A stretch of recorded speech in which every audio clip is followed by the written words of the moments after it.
Mapagpalang araw po sa lahat ng mga kagiliw at sa inyo, Sir Seth. Ang kwentong ibabahagi ko sa inyo, isa sa mga naranasan ko at hindi ko makakalimutan. Nangyari ito nung minsang bumisita ako kasama ang kaibigan ko sa probinsya ng aking abuelo na si Lolo Osmeng sa parte ng Hilongos, Leyte. Tawagin niyo na lamang po ako sa pangalang Ingo, short for Domingo. Tubong Lipa, Batangas. Taong 1998 nang mabalitaan ng aking inang may malubhang karamdaman ng lolo ko. Nang malaman yun ng aking ina ay labis-labis ang pag-aalalang nararamdaman niya. At dahil sa ako ang panganay at nasa tamang edad na, ako ang pinakiusapan ng aking inang bisitahin ko sa probinsya si Lolo Omeng. Hindi din kasi siya pwede dahil may sakit din ang bunso kong kapatid at walang mag-aasikaso dito. Kapag siya ang magbabakasyon sa probinsya para alamin kung ano na ang kalagayan ng kanyang ama. Anak, Ingo, pwede mo bang bisitahin ang Lolo Osmeng mo? Kahit 2 linggo lang. Kamustahin mo lang ang kalagayan niya. Hindi kasi ako mapalagay simula nang malaman ko kay Emilia ang nangyari sa aming ama. Pwede naman, ma. Ang kaso nga lang may pasok pa po ako sa trabaho. Hindi ko alam kung pwede ba akong lumiban kahit 2 linggo lang. Kunwari ko pang tugon nun. Pero ang totoo talaga, Sir Seth, ay ayokong magbakasyon sa probinsya ni Mama. Bata pa ako nung huling magbakasyon ako doon. Kaya't hindi ko na maalala ang lugar na tinitirahan ni Lolo Osmeng. Isa pa'y nasanay ako sa mataong lugar kaya tiyak na mabuburyo lamang ako kapag magbakasyon ako sa probinsya ng 2 linggo. Baka mabaliw ako doon dahil hindi ako sanay sa tahimik. Muli ay nakiusap ito sa akin na kung pwede ko daw kausapin ng boss kong liliban na muna ako sa trabaho. Sabihan ko lang umano na may malubhang sakit ang lolo ko at kailangan kong umuwi nun. Alam niyang papayag naman umano ang amo ko dahil kaibigan naman niya ng aking ama. Bumuntong hininga ako at tumango. Wala naman kasi ako magagawa pa kahit na anong irarason ko sa kanya. Sige po, ma. Sabihan po kita kapag nakausap ko na yung boss ko. Maraming salamat, anak. Naway pumayag yung boss mo, ha? Ikaw lang ang pagkakatiwalaan kong magbakasyon sa probinsya. Yang kasing si Alfred, wala akong tiwala dyan. Alam mo namang mabarkada yan. Baka mamaya imbis na bisitahin niya ang lolo ninyo, kung ano-ano pang kabalbalan ang gagawin doon. Sige, ma. Huwag kayong mag-alala. Bukas magpapaalam ako sa boss ko. Para wala nang maraming usapan pa ay lumabas na ako ng bahay. Matapos kong sumang-ayon sa kanya. Pinuntahan ko muna ang mga kaibigan ko. Dahil naisip ko ding ayain sila Doro at Tikboy. Mahilig maglakwat siyang 2 yon. At nakakarating na sila kung saan-saan kaya't naisip kong hayain sila para naman kahit papano hindi ako maburyo sa pupuntahan. Una kong pinuntahan ay ang bahay ni Tikboy. Sakto namang pagdating ko sa kanila, nakita ko siya sa labas ng bahay. Nang matanaw niya ako ay malaki ang pagkakangisi niya at tinanong ako kung ano ang kailangan ko at bakit napasyal umano ako noon. Hindi na nga ako nagpatumpik-tumpik pa tinanong ko siya kung may lakad ba siya sa mga susunod na araw. Wala naman, par. Bakit? Bala ko sanang isama kayong 2 ni Duro sa probinsya ni Mama.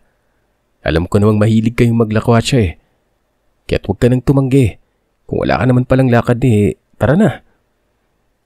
May magagawa pa ba ako? Hindi pa man ako sumang-ayon sa tanong mo nakapagpasya ka na kaagad ganun talaga. Unahan na kita para hindi ka na makapalag pa. Natawa na lamang ang kaibigan ko dahil sa sinabi.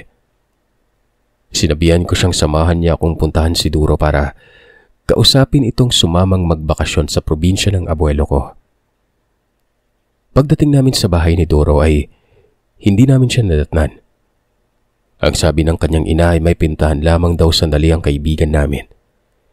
Hintayin na lamang daw namin ni Tikboy dahil pabalik na raw yun. Habang hinihintay namin si Duro, nagkwentuhan na muna kaming 2. Sinabi ko sa kanyang huwag siyang mag-alala sa gastusin dahil may tabi naman akong pera at alam kong sasapat to para sa mga gastusin namin habang nagbabakasyon. Yun naman pala, mas gusto ko yung plano mo. Ilang minuto ang nakalipas ay dumating si Duro. Sasabihin ko pa lang sana sa kanyang tungkol sa pagpunta namin sa probinsya. Pero inunahan na ako ni Tikboy na sabihin dito ang lahat. Nako, mukhang masaya ang pupuntahan natin ah. Alam mo kasi marami na akong napuntahang lugar, no? Pero yung binanggit mo, hindi pa ako nakakarating dyan. Sabi ni Duro. Isang kilalang manggagamot sa lugar namin ang ama ni Duro. Base sa kwento ni Duro sa amin ay marami na umanong natalong iba't ibang klaseng aswang ang kanyang ama nung medyo bata-bata pa ito. Kaya naman hindi natatakot ang kaibigan kong ito na maglakbay kung saan-saang lugar. Kasama si Tikboy. Palagi umano siyang may dalang pangontra. At unti-unti niya na ring inaaral ang tungkol sa lihim na karunungan. Nagka-interes din si Tikboy tungkol sa lihim na karunungan na ito kung kaya't para matuto siya ay sumasama siya kay Doro na magpunta sa mga liblib na probinsya para puntahan ng mga manggagamot o albularyong merong mataas na tangan kesa sa kanyang ama. Sa madaling salita ay hindi na ako nahirapan pang kumbinsi ng dalawang sumama sa akin. Pagsapit ng kinagabihan, sinabihan ko ang mga magulang ko tungkol sa pagsama ng mga kaibigan ko. Hindi naman sila tumutol sa sinabi kong isasama ko mga kaibigan ko noon. Pero binilinan nila ako mag-ingat kami palagi at hanggat maaari ay huwag masyadong makikipagsalamuha sa mga tao. Araw ng pag-alis namin, madaling araw pa lang, bumiyahe na kami ng mga kaibigan ko papuntang terminal. Sa paglipas ng mahabang oras ay wala namang naging aberya. Pagdating namin sa probinsya at makababa na ng bus, natanaw ko ang isang pamilyar na mukha noon. Tio Arman! Sambit ko habang tinititigan ng lalaking nakatayo malapit sa tricycle. Tama, si Tio Arman nga. Hindi ako pwede magkamali. Minsan nang nakapagbakasyon sa bahay namin si Tio. Kaya't noong matanaw ko siya pagbaba namin ng sasakyan ng mga kaibigan ko, tiningnan ko ang mga kaibigan ko at itinuro kung saan naroroon ang tiyuhin ko noon. Bitbit ang mga gamit at pasalubong ay nagmadali na nga kaming lumapit kay Tio Arman. Pero syempre Sir Seth, sinigurado ko muna kung siya ba talagang tiyuhin ko. Hindi ko akalaing magbabakasyon kayo dito ah. Nagulat talaga ako nung lapitan mo ako, iho. Sambit ni Tio. Sinabi ko sa kanyang inutusan ako ng aking inang bisitahin si Lolo para malaman kung ano ang naging kalagayan niya. Magmula kasi noong malaman niya sa panganay nilang kapatid ang tungkol sa pagkakasakit ni Lolo, hindi na ito mapalagay. Pasensya ka na Tiyong kung hindi nakapagbakasyon si Mama. May sakit kasi yung bunsong kapatid ko. Kailan lang na-ospital yun kaya hindi siya pwedeng iwan ni Mama. Tanging pagtango lamang ang naging tugon ni Tio Arman. Naging abala na ito sa pagsasalansan sa tricycle ng mga bitbit naming gamit at pasalubong. Nang matapos ng maiayos yun, ay sinabihan na kami ni Tio Arman na sumakay na. Si Duro ang sumampa sa likuran ng tricycle at katabi kung saan nagmamaneho ang driver. Ako naman at si Tikboy ay sa loob ng tricycle kami sumakay. Agaran nang pinaandar ng tiyuhin ko ang minamanehong tricycle papunta sa baryo. Sa pagdaan ng mahigit isang oras, pumasok na kami sa isang makipot na daan na sa palagay ko ay kakasya lamang isang sasakyan. Pagpasok namin doon, Sir Seth, mabilis na pinaharurot ni Tio Arman ang pagpapatakbo ng minamaneho niyang tricycle na para bang may hinahabol. Medyo napakapit pa nga ako sa bilis ng pagpapatakbo niya. Sa bawat gilid ng daan ay purong mga nagtataasang puno at mayayabong na talahiban ang natatanaw ko. Medyo hindi ako nakaramdam ng maganda nun. Para bang natatakot ako habang pinagmamasdan ng bawat nadadaanan namin. May mga bahay naman akong nakikita pero iilan lang. Yari pa sa pawid ang bubong at kawayan naman ang dingding. Akala ko nga yun na ang baryo kung saan naninirahan si Lolo nun eh. Pero hindi pa pala. Makaraan lamang ang mga 15 minutos ay pumasok na kami sa isang malawak na baryo. At doon pa lamang nagdahan-dahan sa pagpapatakbo ang tiyuhin ko. Ilang sandali pa ay pumarada ng tricycle sa tapat ng bahay na may kalakihan nun. Bumaba na ako nang marinig ko ang tiyuhin kong nagsalitang, nakarating na umano kami. Pagbaba ko nga ng tricycle, nakita kong may lumabas na matandang babae sa bahay na hinintuan namin.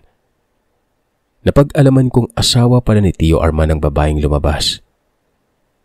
Abay, binatang-binata ka na, iho. Noong umalis kayo dito ay maliit ka pa lang ah. Pagpasok ko sa loob ng bahay ay tinanong ko si Tia Sally kung nasaan si Lolo Osming. Sinabi niya namang nagpapahinga ng lolo ko. Mamaya ko na lamang umano puntahan sa kwarto dahil kakatulog lang. Inutusan naman ni Tio Arman si Tia Sally na ipaganda kami na makakain nun. Naku, wag na po kayo mag-abalat yang. Busog pa po kami. Kakakain lang kasi namin kanina bago dumating sa terminal. Nagwika naman si Tio Arman na kung ayaw umano naming magmerienda. Magpahinga na lamang daw muna kami para makabawi kami ng lakas nun. Alam niya kasi kung gaanong kalayo ang binyahe namin. Kaya't alam niyang pagod na pagod kami. Sinamahan kami ni Tio Arman sa silid na mapagpapahingahan namin nun. Sinabi niya sa amin kakatukin niya na lamang kami mamaya kapag kakain na. O kaya naman ay lumabas na lamang kami ng silid kapag gising na. Tumango ako at nagpasalamat kay Tio Arman at Tia Sally. Pagkatapos ay pumasok na nga sa kwarto at nagpahinga. Alam mo par, kanina nang dumaan tayo dun sa maliit na parang city ba yun? Yung purok? Yung panghuli nating nadaanan bago pumasok sa baryo. Ibang-iba yung nararamdaman ko sa lugar na yon. Wika ni Duro. Kunot noo at nagtatakang tinanong ko siya kung ano ang ibig niyang sabihin. Ewan ko basta, hindi ko mapaliwanag yung nararamdaman ko eh. At saka nga pala, dito sa loob ng bahay, may nararamdaman din akong kakaiba. Napakabigat, mula nung pumasok tayo. Baka nanibago ka lang tol. Hindi ka lang siguro sanay dahil kakarating pa lang natin. Bukas o sa makalawa, hindi na ganyan yung mararamdaman mo. Nagibit balikat lamang si Doro at hindi na muling umimik pa. Hindi ko naman pinagtuunan pa ng pansin ang sinabi ng kaibigan ko. Naisip ko kasing baka gaya ko ay naninibago lamang din ito kung kaya't ganun ang nararamdaman niya. Ipinikit ko na nga mga mata ko at hindi kalaunan na ay tuluyan ng dinuyan ang aking diwa hanggang sa makatulog na ako noon.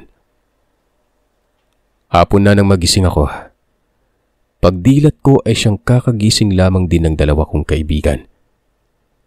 Sabay na kaming lumabas ng silid at nagtungo sa sala. Pagdating namin sa sala, ay siyang pagpasok naman ni Tio Arman at may bitbit na inihaw. Nakangiting binati niya kami at sinabing sumunod sa kanya para makapagmerienda. Ate Yong, gising na po ba si Lolo Osming? Tanong ko. Tumango ito at sinabing kanina pa daw gising si Lolo. Kung gusto ko pagkatapos kong magmerienda ay puntahan ko na ang abuelo ko sa silid nito para magkamustahan. Nagmadali na nga akong kumain at nang natapos na ay pinuntahan ko na si Lolo Osming sa silid nito. Pagpasok ko ay nadatnan ko siyang nakaratay na at sobrang napakapayat niya na halos butot balat na lamang. May mga sugat ito sa kamay na parang bakasyon ng lubid. Iyon bang tipong pinuwer siya siyang talian sa kamay pero nagpupumigla siya kaya nagkanda sugat-sugat ang magkabila ang kamay. Kaagad akong nagmano at nagpakilala kay Lolo Manuel. Baka kasi hindi niya na ako naalala pa dahil sa tagal ng panahong hindi ako nakapagbakasyon. Lolo, kamusta na po? Ano pong nangyari sa inyo? Bakit marami kayong sugat? Sa mahina at paos na boses ay sinabi niya sa aking wala umano yon. Huwag ko daw pansinin ang mga sugat niya. Huwag pansinin? Papanong hindi ko papansinin gayong ang dami oh. Minamaltrato ba kayo dito, Lo? Tanong ko sa kanya. Sa pagkakalang pinagbubuhatan ng kamay si Lolo at hindi pinapakain ng tama nun. Tinanong ko rin siya kung nakakakain ba siya sa tamang oras. Bakit ganun siya kapayat? Parang 1 buwan siyang hindi pinapakain. Tumingin sa akin si Lolo Osming at pilit ang ngiting nagwikang, maayos ang pag-aalaga sa kanya ni Tia Sally at Tio Arman. Sadyang may sakit lang talaga siya kaya wala siyang ganang kumain. At yung mga sugat na nakikita ko, siya ang may kasalanan. Sigurado po kayo Pwede niyo namang sabihin sa akin ng totoo lo. Alam niyo kasi nag-aalala na rin si Mama sa kalagayan mo Ano ka ba, Apo? Wala ito. Huwag mo akong alalahanin. Maraming salamat pala dahil binisita mo ako dito kahit na ang layo mo. Sandali pa kaming nag-usap bago ako nagpaalam sa kanyang lalabas na para makapagpahinga na ulit siya. Humingi din ako ng tawad dahil sa pagiging osesero ko. Hindi ko kasi kayang pagmasdan sa nakakaawang sitwasyon si Lolo noon. Paglabas ko ng silid ni Lolo Osming, tinanong ko si Tio Arman kung ano ang nangyari kay Lolo. Nung una ay ayaw pang sabihin ni Tio kung ano ang karamdaman nito at bakit ganun na lamang ito kapayat at maraming sugat sa braso at binti nun. Pero noong pilitin ni Tia Sally si Tio na sabihin na sa akin ang nangyari, karapatan kong malaman ng totoo. Saka pa lamang ito nagsalita nun. Hindi pang karaniwang sakit ang dinaranas ng lolo ko. Hindi kayang pagalingin ng mga doktor o sino pa mang siyentipikong manggagamot ang sakit niya. Gawa ng tanging magaling na albularyo lamang umano ang makakapagpagaling kay lolo. Nagtatakang tinanong ko si Tio kung bakit nasabi niyang albularyo ang makakagamot kay lolo noon. Maniniwala ka ba, Ingo? Kapag sinabi kong nahawaan sa pagiging aswang si Tatay Osming? At yung ganong klaseng sakit, albularyo lang makakagamot. Tinanong ko si Tio kung bakit hindi nga dinala sa albularyo kung ganun ang sakit ni Lolo. Malalim na humugot ng hininga si Tio Arman. Bago niya sinabing lahat na ng manggagamot at albularyo ay nilapitan niya pero wala. Lahat ng mga tumingin sa abuelo ko, sumusuko kaagad kahit hindi pa man nauumpisa ng panggagamot. Ang iba naman kapag nakikita ang kalagayan ni Lolo Osming, umaayaw kaagad na parabang takot na takot ang mga yon. Para naman silang hindi mga manggagamot o albularyo, Tio. Alam niyo, ngayon lang ako nakarinig ng manggagamot na umayaw sa taong tanging sila lang naman yung may kakayang magpagaling. Hindi kasi ganun kadali ang lahat, Ingo. Ang sabi kasi sa akin nung huling tumingin sa lolo mo, masyado daw malakas yung aswang at hindi nila kakayanin yon. Saglit akong napatingin kay Duro. Natahimik lang na nakikinig sa usapan. Par, hindi ba nasubukan mo ng manggamot ng nayanggaw? Oo, nasubukan ko na. Pero kasama ko si tatay nung manggamot ako Sinabi ko sa kanya na kung pwede ay gamutin niya si Lolo Osming. Sunod-sunod naman siyang umiling at sinabing hindi niya kaya. Anong hindi mo kaya? Naku, nakapagpagaling ka na nga ng taong nayanggaw, di ba? Kaya't kaya mo ring pagalingin si Lolo. Pasensya na tol, pero hindi ko talaga kayang gamutin yung lolo mo. Inaayawan nga siya ng mga datihang albularyo, di ba? Gaya ng sinabi ni Mang Arman, natatakot yung mga yon. At sinasabing hindi na kayang pagalingin si lolo mo. Paano pa kaya akong baguhan lang? Kinumbinsi ko siyang subukan niya lang gamutin si lolo. Kahit na hindi ko pa nakikitang nang gamot siya ay alam kong kayang-kaya niya yon at malaking tiwala ko sa kanya. Pakiusap par. Tatanawin kong malaking utang na loob tong gagawin mo. Gamutin mo yung Lolo Osming ko. Alam mo, kung makikita mo lang siya kung gaano nakapayat, maawa ka talaga sa kanya. Tol, pumayag ka na. Natatandaan mo pa ba yung turo sa'yo ni Mang Kanor? Kung paano manggamot ng nayanggaw maliban sa mga nakagawian yung panggagamot ng tatay mo? Bakit hindi yun yung gawin mo? Pagbigyan mo na si paring Ingo. Ngayon niya lang nakita ulit yung lolo niya tapos ganun kalagayan pa, di ba? Isa ka pa, Tikboy. Hindi biro talaga yung haharapin ko oras na gamutin ko yung lolo ni Ingo Pambihira. Dahil nga sa hindi ko tinigilang makiusap, nagamutin ni Doro ang abuelo ko. Wala nang nagawa pang kaibigan ko, kundi subukan yon. Hindi ko may papangakong maalis ko yung yanggaw sa katawan ng lolo mo, ha? Tumango ako at kahit hindi niya pa man inumpisang gamutin si lolo, todong-todo ng pasasalamat ko sa kanya. Ay naman sa kanya ay wag ko umano muna siyang pasalamatan dahil wala pa naman siyang nagagawa. Saka na magpasalamat kapag nagtagumpay na ako sa gagawin kong panggagamot, sabi niya. Kinabukasan nga, maaga pa lang ay tulong-tulong kami sa paghahanda ng mga bagay na gagamitin ni Duro sa panggagamot kay Lolo Osming.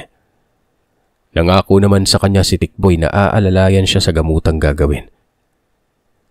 Nung kinatanghalian na nga ay pumasok na kami sa loob ng kwarto. Sa mga oras na yon ay nakita kong nangingitim na ang gilid ng mga mata ng lolo ko. Tapos parang mas humumpak lalo ang pisngi kaysa kahapon at panay ang paglabas ng ngipin nito. Panaka-naka rin ang pagtulo ng masaganang laway. Pero hanggang doon lang ang ginagawa niya. Kagad nang nilapitan ni Duro ang kinahihigaan ni lolo. Nang makalapit na siya ay nakita kong may ibinubulong sa hangin si Duro at umaakto na para bang itinatali niya ang Lolo Osming mula sa kinahihigaan nito. Matamang pinapanood ko lamang ang ginagawa ni Doro. Habang patuloy niya yung ginagawa ay nagtatanong siya kay Tio Arman kung ano ang mga kakaibang kinikilos ang napapansin niya kay Lolo. Ay naman kay Tio, isa-isa ang mga ginagawa ni Lolo Osming. Tuwing sumasapit ang gabi ay inaatake ng pagiging agresibo si Lolo na hindi naman ito gawain nun. Minsan pa ay naaktuhan nilang kamuntikan ng kagatin ng lolo ko ang alaga nilang pusa. Mabuti na lang talaga at noong akmang kakagatin na ng abuelo ko ang pusa ay mabilis na naagaw yun ni Tio Arman. At doon ay nabulyawan niya ang kanyang ama at nasabihang baliw. Dahil nga sa sino ba namang matinong tao ang kakain ng buhay na hayop, diba? Daig pa umano ni Lolo Osming ang hindi pinapakain ng ilang buwan para maisipang kumain na lamang ng mga buhay na hayop nun. Una nilang pinatingnan sa doktor ang abuelo ko. Pero lahat ng findings ay wala namang makitang mali o sakit nun. Kaya naman noong napagpasya nilang ilapit na sa albularyo, ay doon na nga sinabing nayanggaw si Lolo Osming. Halos lahat ng mga albularyo at manggagamot na kilala ko, nilapitan ko at pinakiusapang gamutin si tatay pero wala. Lahat sila ayaw nilang gamutin. Natatakot silang balikan umano sila nung aswang na yumanggaw. Kaagad na inihanda ng kaibigan ko ang almeres. Maya-maya pa ay nakita kong may inilagay siyang pulbos na gawa sa iba't ibang halamang gamot. Mga pinatuyong dahon yon at sinunog na ugat ng halaman na ginawa niyang pulbos. Nang mailagay niya na ang lahat ng mga sangkap, dinikdik niya ito. Pagkatapos ay humarap muli kay Lolo Osming. "Tikboy, akin na yung balahibong ipinanda ko sa iyo," utos niya. Kaagad namang inabot ni Tikboy ang 3 pirasong balahibo ng manok sa kaibigan namin. Na makuha na ni Doro ay kaagad na isinama niya sa mga umuusok ng halamang dahon ang 3 pirasong balahibo ng manok na yon. Pagkatapos ay itinapat niya ito sa hinihigaang katre ng abuelo ko. Sa maniwala man kayo o sa hindi, habang sinusunog ng kaibigan ko ang balahibo ng manok, kitang-kita kong saglit na nagsikapalan ang kilay ni Lolo at may mga maliliit na balahibo ang tumubo sa mukha nito. Naging bilog na bilog rin ang mga mata niya. Namumula na para bang puputok na sa sobrang luha nun. Panay rin ang panginginig ng ulo nito na kung titignan ay parang ayaw na ayaw ni Lolo Osming na makalanghap ng ganoong klase ng amoy. Yun bang amoy ng sunog na balahibo. Iyon ang unang pagkakataong harap-harapan akong makasaksi ng ganong klaseng kaganapan. Kaya't hindi ko maiwasang pangilabutan ng gusto at matakot. Lalo na nung bumaling ang mukha ni Lolo sa kinaroroonan ko nun. Grabe, halos takasan ako ng ulirat habang nananatiling nakatitig pa rin sa abuelo ko. Alam nyo, para akong nakakita ng isang impakto sa katauhan ni Lolo. Nung mag-usal na muli ng orasyon si Duro, doon na biglang bumalik sa dating itsura ni Lolo Osming. Tumagal din ng ilang oras ang gamutan bago na ilabas ng abuelo ko ang bertud na ginamit ng aswang para mayanggaw siya. Nang matapos ang pahirapang gamutan, muling nagbago ang itsura ni Lolo. Kung kanina ay halos panawan ako ng ulirat dahil sa nasilayan kong katakot-takot na itsura nito, sa mga sandaling naisukan niya ng bertud ng aswang, nanumbalik na ang maayos na kaanyuan niya. Halos hindi ako makapaniwala habang pinagmamasdan ng kaibigan ko kung gaano kagaling sa larangan ng panggagamot. Sobra-sobrang paghanga kong yon. Hindi ko lubos akalaing may itinatagong galing sa panggagamot palang kaibigan ko. Akala ko kasi noon, putyo-putyo lang ginagawa niya. Kumbaga, konting ihip lang sa ulo o sa kung saang parte ng katawan may sakit. Tapos yun na, gagaling na kaagad ang taong nagpapagamot. Pero mali pala ako. Sobrang galing at nakakamangha ang ginawa niya. Mamaya, may pupuntahan ako. Gusto ko lang tapusin yung nasimulan ko. Mahirap na. Baka ako pa yung balikan. Saan ka pupunta, Doro? Saan pa nga ba? E di sa pinaglulunggaan ng aswang na gustong yumanggaw sa lolo mo. Hindi naman pwedeng basta-basta na lamang natin yung hayaang magpagala-gala at magparami ng lahi, di ba? Yung dapat sa aswang na yun putulin na yung pagiging hayok sa pangyayanggaw Nung sumapit na nga ang gabi, nagpresenta akong sumama sa kanya. Maging si Tikboy man ay sumama na rin. Ganon din si Tio Arman.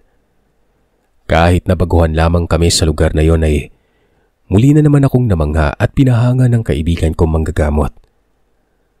Walang kahirap-hirap na natuntun niya ang tirahan ng aswang na mismong yumanggaw kay Lolo. Pagdating namin sa nag-iisang bahay sa liblib na lugar, gulat na gulat kami nang utusan kami ni Doro na maghanap ng mapagkukublihan. Siyempre dahil sa medyo nakakatakot nun, kagad akong naghanap ng mapagtataguan. Labas ka dyan sa bahay mong aswang ka! Ususunugin ko yan! Maya-paya-pa ay nampasingnap ako nang makita kong may biglang lumundag sa harapan ni Duro. Matapos siyang lundagan ay walang sabi-sabing lumusob na kaagad yun papunta sa kaibigan ko. Mabuti na lang, nakailag si Duro kaya't hindi siya nadali ng matutulis na kuko at mga ngipin ng nilalang na yon. Pag-ilag niya ay muli na namang lumundag sa kanyang aswang. Pero sa pagkakataon na yon ay nasugatan na siya nito ng mga matutulis niyang kuko. Bahagyang napaatras si Duro. Akmang tatayo na sana ako sa pinagkukublihan para tulungan siya. Pero mabilis akong hinawakan ni Tio Arman at sinabihang maupo lang at huwag gagawa ng ingay. Dahil oras na malaman ng nilalang na may kasama pang iba si Duro, hahanap at hahanap umano yun ng mabibiktima uling tao at masasayang lang ang paghihirap na ginawa ni Duro. Tapos ka na ba sa pinapakita mong lakas, aswang ha? Ako naman. Muli na namang sumugod pa palapit sa kanya ang nilalang. Walang habas na sinalubong niya yon at mabilis na pinaghahambalos ng latigong hawak-hawak. Sa bawat paglatay ng latigo sa balat ng nilalang, umaatungal yon. Ang haba ng tinagal ng pagbubuno at labanan ng dalawa. Hanggang sa tuluyan na nga nang hina ang nilalang at hindi na halos makahakbang. Hanggang sa lumagapak na lamang ito sa lupa. Umaatungal pa rin yun pero hinang-hina na. Matapos ng nangyari ay hinayaan na lamang ni Duro na naroroon ng katawan ng nilalang. Pag-uwi namin noon, doon ko palang naalala na yung lugar kung saan kami pumunta. Nadaanan namin yon. Yung pinag-aakalahan kong yun na ang baryo ng abuelo ko. Tinanong ko si Tio Arman kung ano yung lugar na pinuntahan namin at kung ano ang kinaharap ni Duro. Nakaraan lang kasi natatandaan kong nadaanan namin ang lugar na yun at biglang nagpaharurot pa nga siya nung matapat na kami sa lugar. Sitio ng mga aswang yung lugar na yun. Sitio? Malapit lang pala kayo sa mga aswang? Oo, malapit lang kami. Pero alam ko may kasunduan dito sa baryo natin eh. At yung kung sino man yung namumuno dyan eh, na hindi kami gagalawin ng kahit na sino. Pero may tumataliwas lang talaga sa kasunduan. Kaya nababagay lang din sa kung sino man yung nag-api nitong si Duro, kung anong mangyari sa kanya. Sa paglipas ng mga araw ay natuloy ang usapan namin magkaibigan na mamasyal.